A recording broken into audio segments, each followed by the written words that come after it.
Have you ever felt that uncomfortable sensation of watching a theater play where everyone is pretending the curtains aren't on fire? That acute perception that something fundamental is deeply wrong, but everyone around you continues smiling and applauding as if nothing is happening?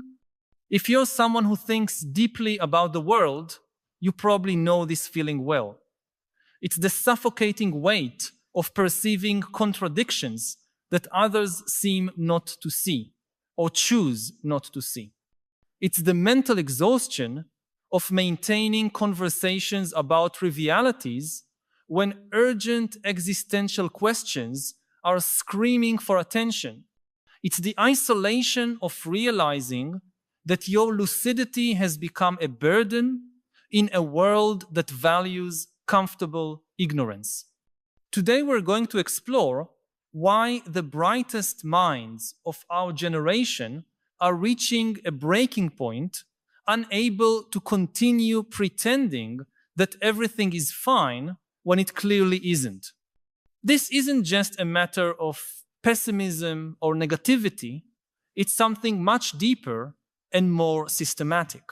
We're witnessing a phenomenon where people with superior analytical capacity, those who can process complex information and identify patterns that escape common perception, are experiencing a form of collective awakening that prevents them from participating in the comforting illusions that sustain everyday social functioning. They see the gears of the social machine operating in ways increasingly disconnected from reality, and they simply can no longer pretend this is normal or sustainable.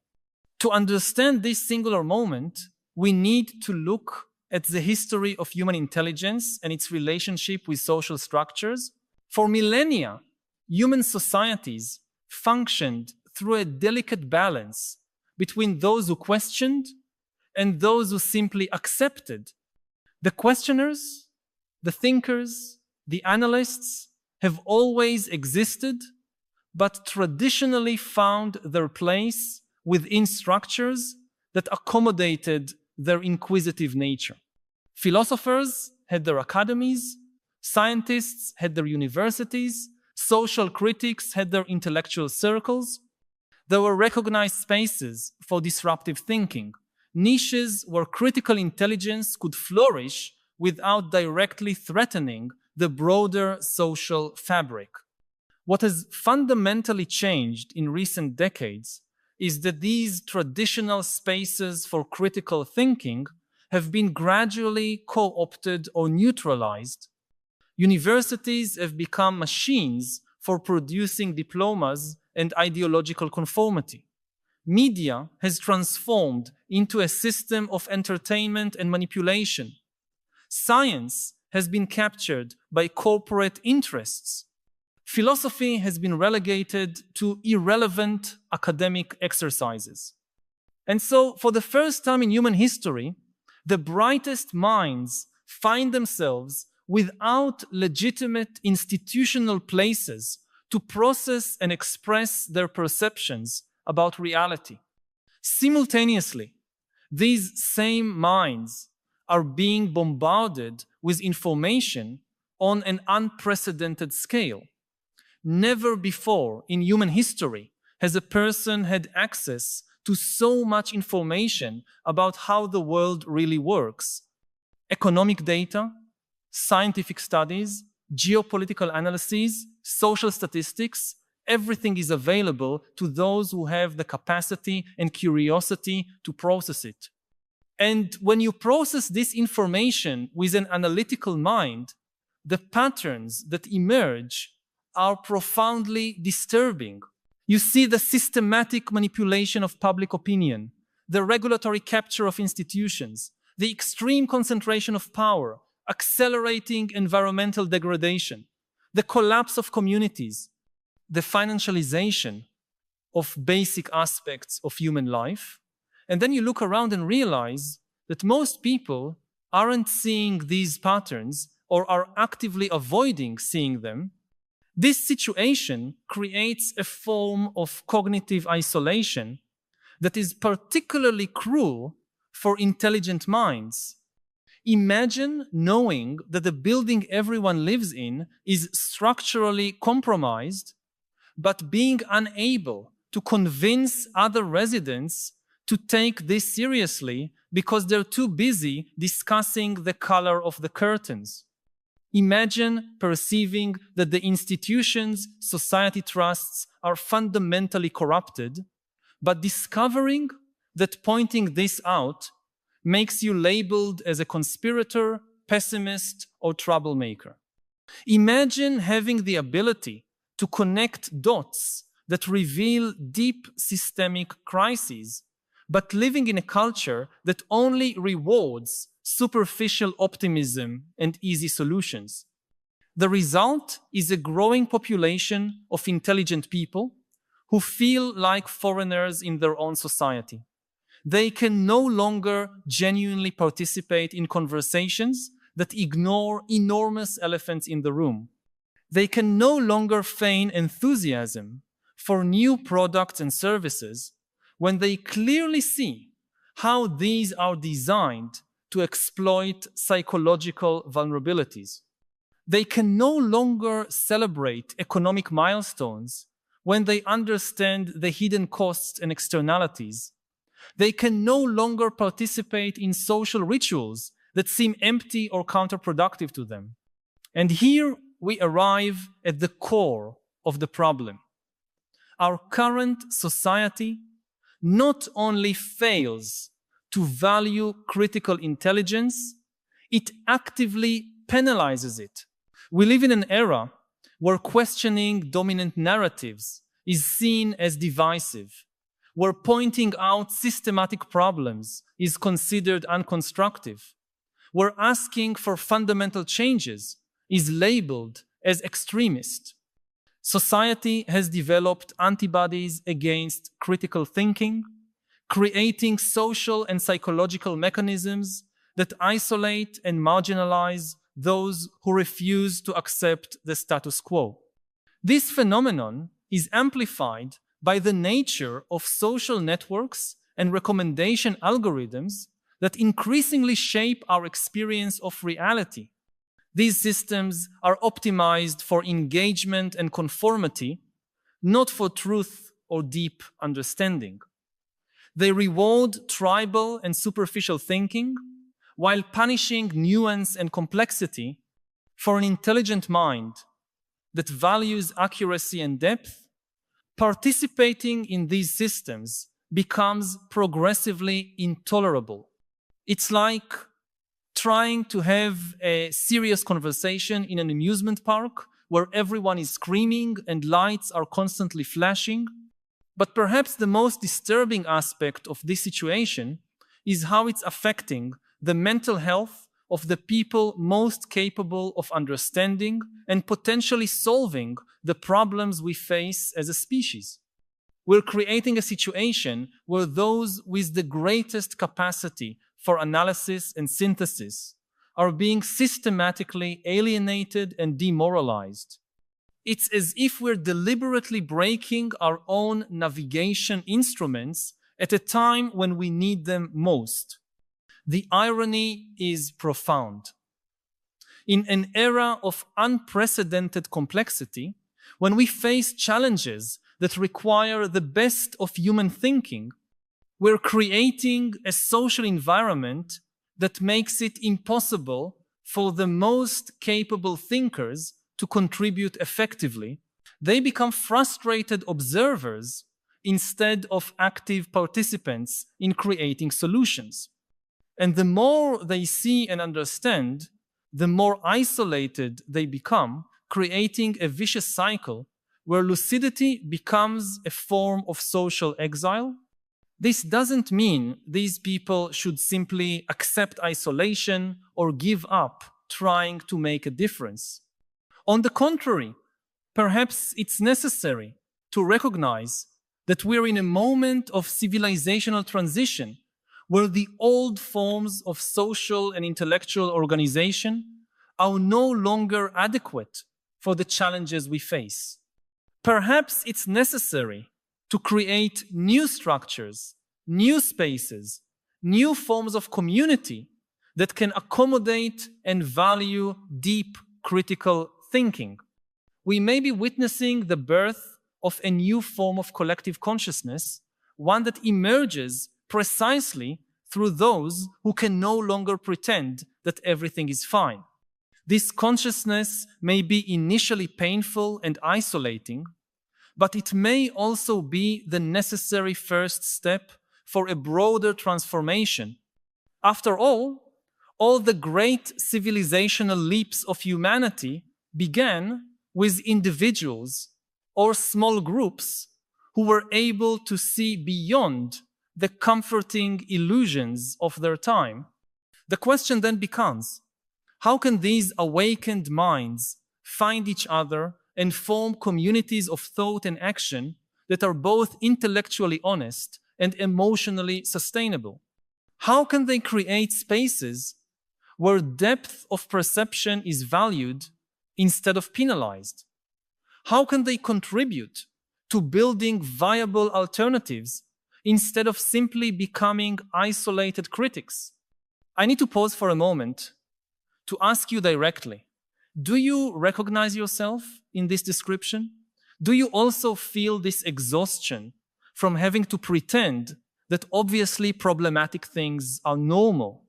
That feeling of being surrounded by people who seem unable or unwilling to see issues that are glaringly obvious to you?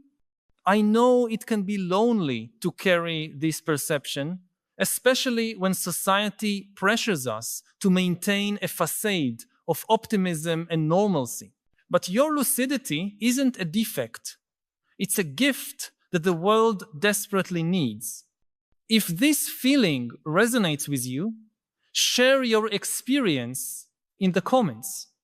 I can no longer pretend everything is fine when I see. Your honesty might be exactly what another person needs to feel less alone in this journey of conscious awakening. One of the most striking characteristics of this phenomenon is how it affects people of different generations and backgrounds, but in particular ways for each group. For younger people, growing up in a world where contradictions are so evident can be especially traumatic. They inherit educational systems that promise meritocracy but deliver extreme inequality. They inherit democratic institutions that have been captured by special interests.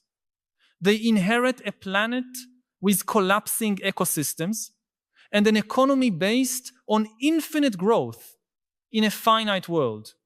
For young and brilliant minds, trying to navigate these contradictions without cynicism or despair represents an extraordinary existential challenge.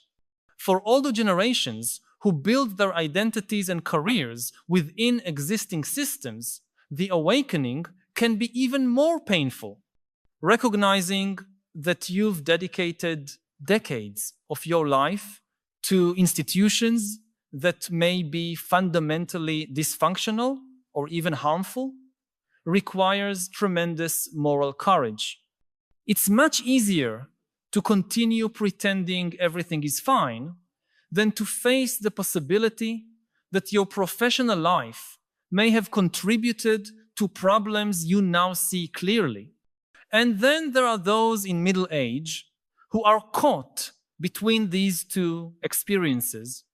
They have family and financial responsibilities that make it difficult to openly question systems they depend on, but they also have enough experience to see through the comforting narratives that sustain these systems. They live a particularly cruel form of cognitive dissonance, knowing they need to participate in games whose rules they consider morally questionable. What makes this situation even more complex is that many of the most intelligent and conscious people are in positions that could influence positive changes, but they discover that using their positions to challenge the status quo can result in severe professional and social consequences.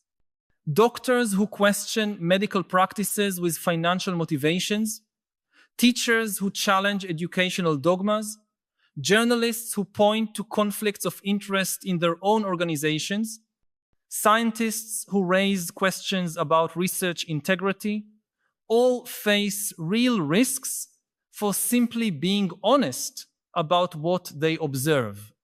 This situation creates what we might call the consciousness trap.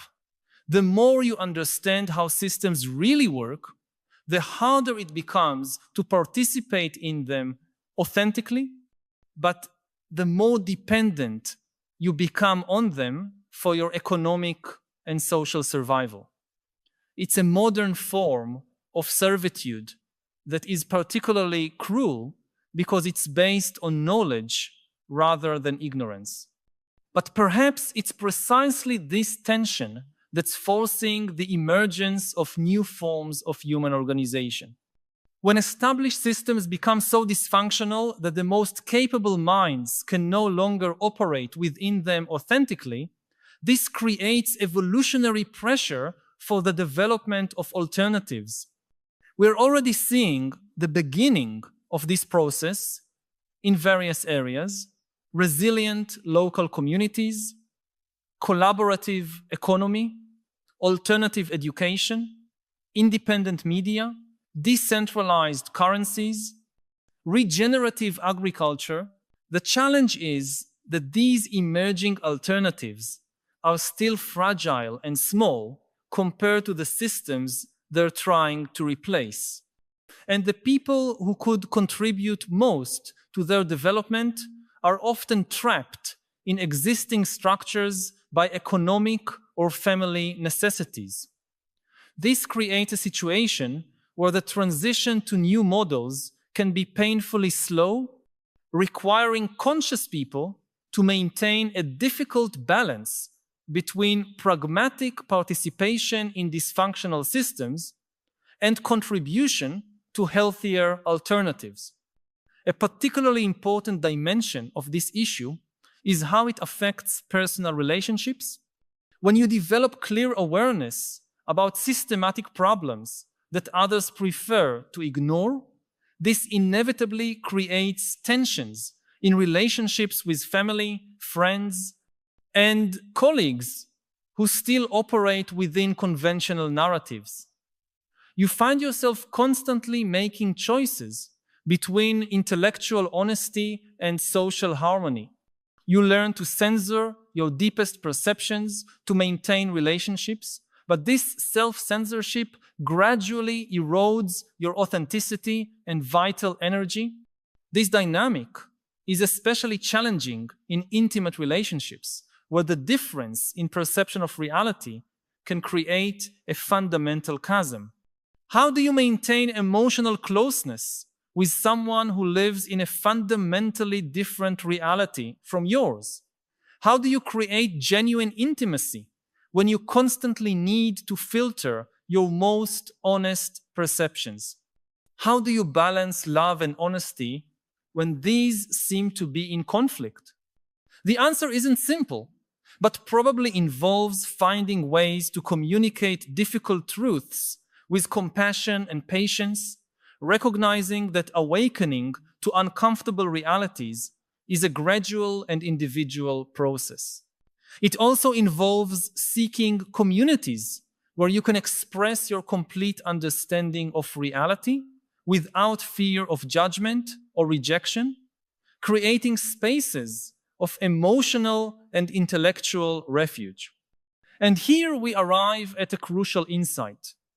Perhaps the historical function of people who can no longer pretend everything is fine is to serve as catalysts for necessary changes.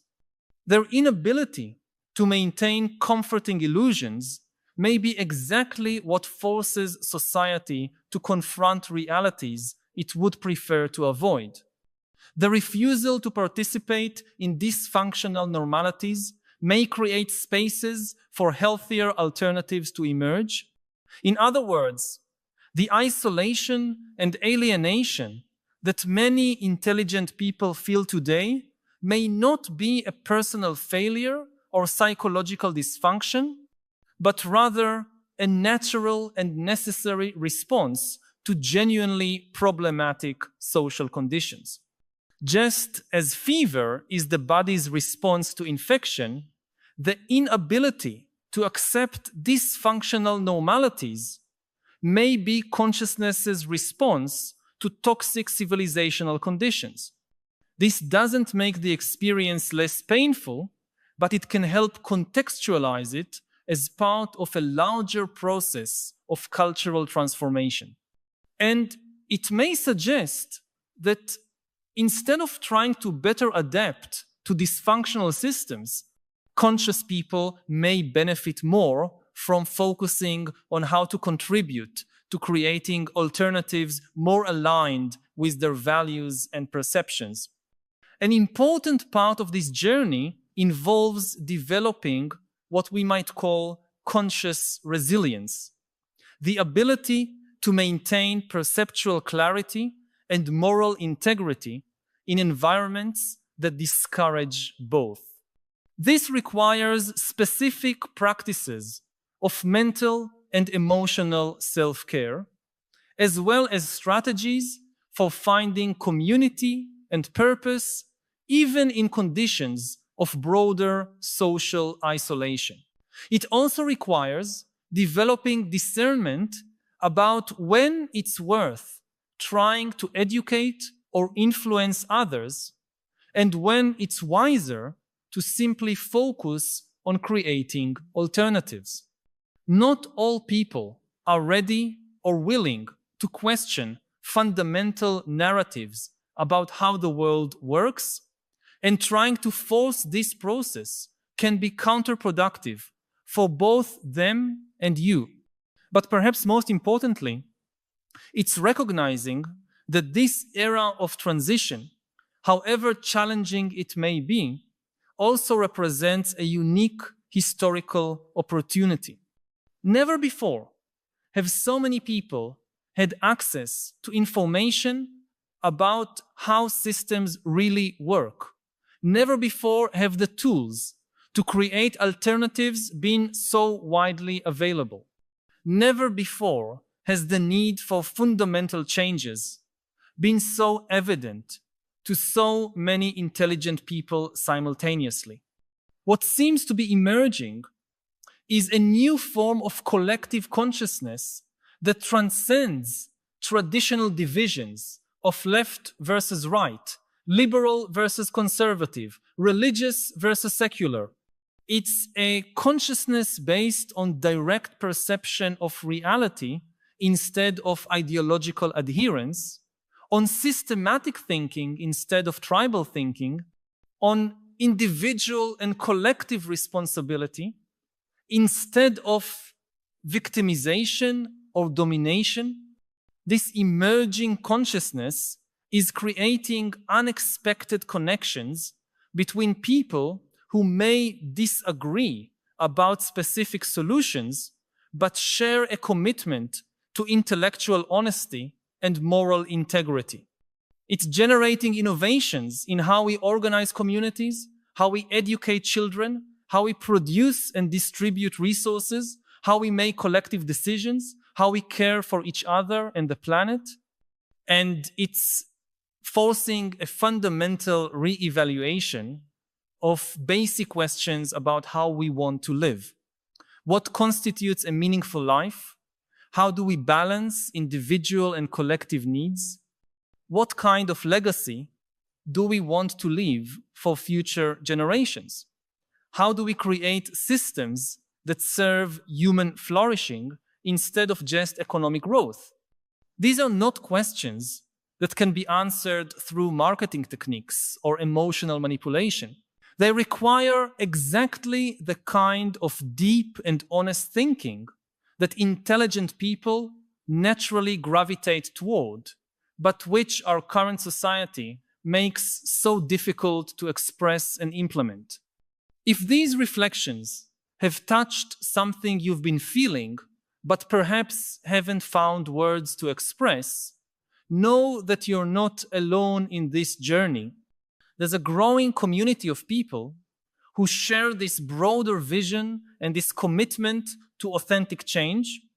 By subscribing to the channel, you'll connect with others who, like you, refuse to accept that this is how things are when this clearly isn't working.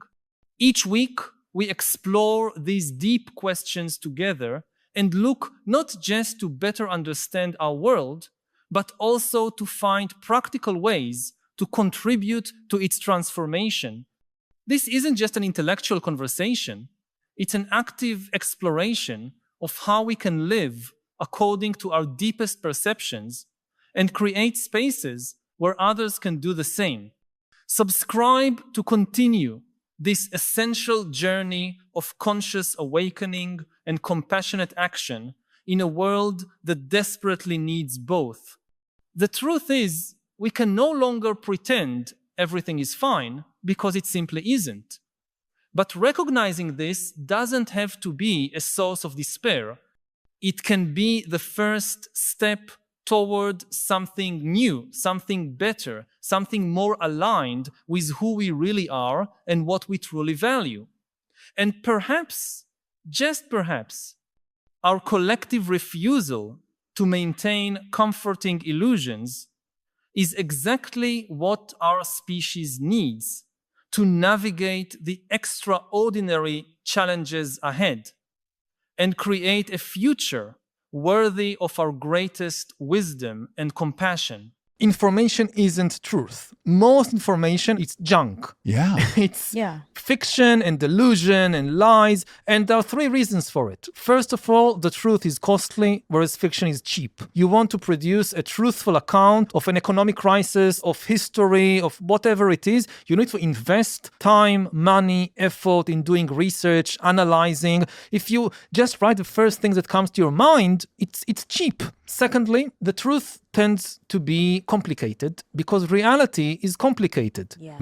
Fiction can be as simple as you would like it to be. Yeah. You know, Jon Snow wanted to investigate what causes cholera. Not only he had to invest a lot of time and effort, but the actual process, there is these tiny microbes in the cesspool and they get into the drinking water and then they get into your body. Very complicated to understand a pandemic. If you just believe, it's witches that are casting a black magic on us, that's very simple. Very simple. Most people prefer simple stories. And the last thing, the truth tends to be painful sometimes. Not always, but often the truth about us personally or collectively is unattractive, whereas fiction can be as attractive as you would like it to be.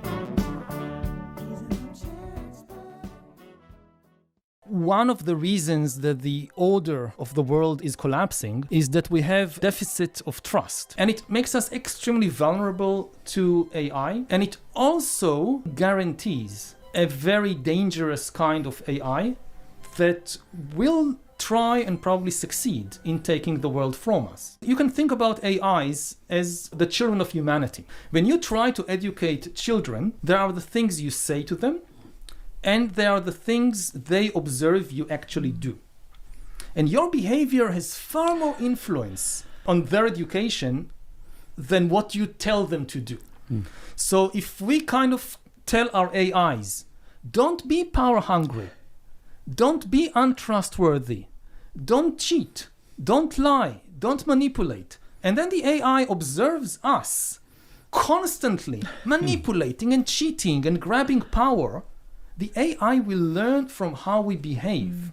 If the AI tycoon himself, or in rare cases herself, behaves in an untrustworthy way, he himself believes that all the world is just a power struggle, there is no way that he can produce a trustworthy AI. The good news is that this entire worldview is not just cynical and dangerous, it's also a mistake. It's not true that the only reality is power and that all human interactions are power struggles. Yes, power is an important part of the world. Yes, some human interactions or some part of human interactions, they are power struggles. And yes, some institutions or all institutions, they have problem with corruption, they have problem with people manipulating, but this is not the whole of reality. There are other aspects to human beings. Human beings, I think, are all of them, except if there are some extreme psychopaths, they are genuinely interested in love, in compassion, in truth. This is not some cynical maneuver to gain power. What I would tell people who believe in the cynical, power-hungry worldview is just observe yourself.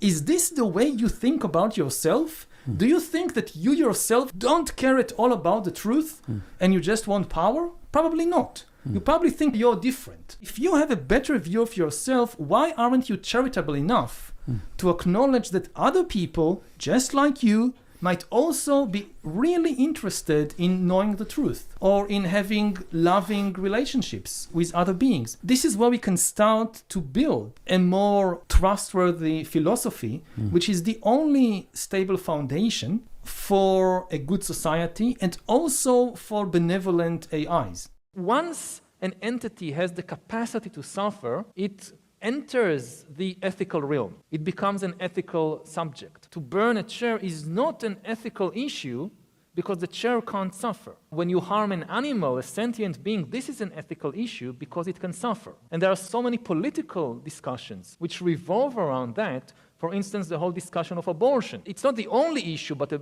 very central issue. Are fetuses conscious? Can they suffer or not? Are they ethical subjects in their own right or not? The same with animal rights. Can cows suffer? Can chickens suffer? Can fish suffer? And so forth.